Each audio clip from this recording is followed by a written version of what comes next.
Hello, I'm Amelie Long, And I'm Kathleen Alvarez. and this is our Eminent Bostonians project on Byron Rushing and Frieda Garcia. When people are determined, they can overcome anything. Nelson Mandela. I thought this quote is very important to think about the reference to Byron Rushing and Frieda Garcia both being determined to help out their community and determined despite anything to overcome any obstacles in their way. So that's why I thought that quote was important. So, what are eminent figures and what does it mean? Click again. An eminent person is well known and respected, especially when they're good at their profession. In our case, we're speaking about historical eminent figures in the city of Boston. So I'm going to be talking about Byron Rushing. Byron Rushing was born July 29th, 1942 in New York, New York.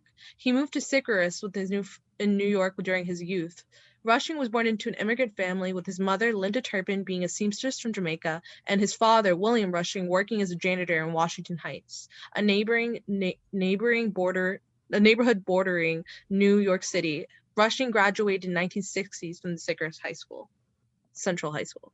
After graduating high school, Rushing was offered to be a participant through a youth program. Rushing was heavily involved in his community when it came to churches. So through the conversation he had with a church, I think it was a Quaker church, he was offered to travel Europe before he went to college.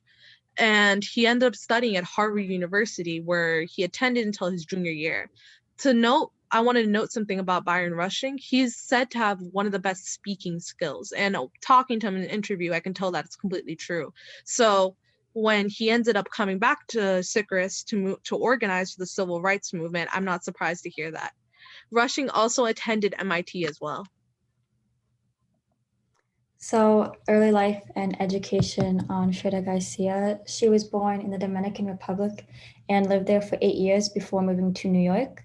In 1965, she moved to Boston and started working at the Roxbury Multi Service Center, which as of now doesn't exist anymore, as she said in the interview.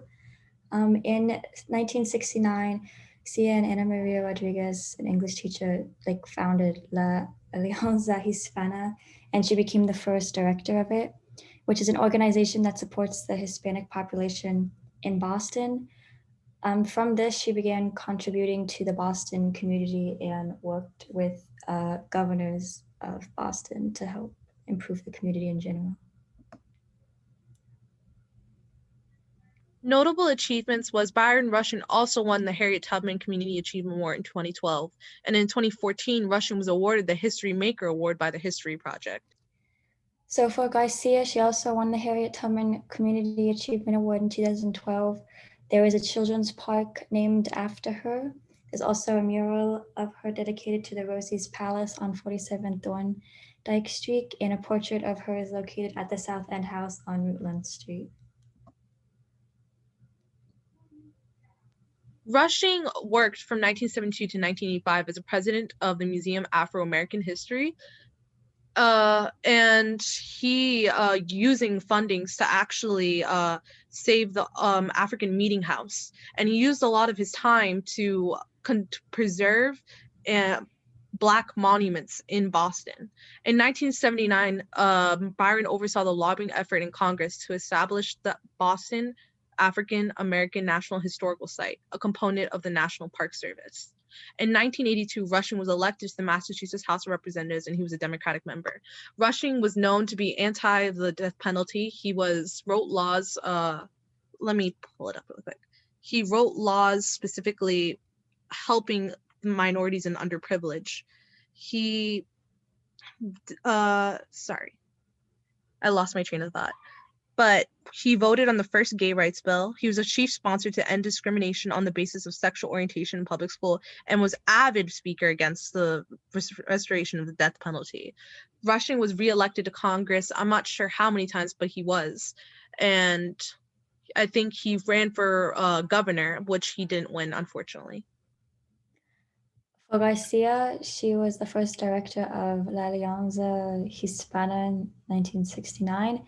She served on the Judicial Committee for Governor Dukakis that's misspelled, from 1975 to 1979. She served as board of directors of the Boston Foundation, executive director of the United South Lens Settlements, which she ended up serving for over 20 years.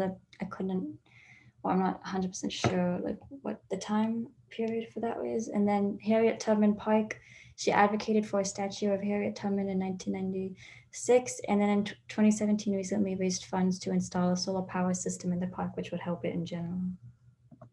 Oops, sorry. So the next portion of our presentation is our Zoom recorded interview with Byron Rushing and Frieda Garcia.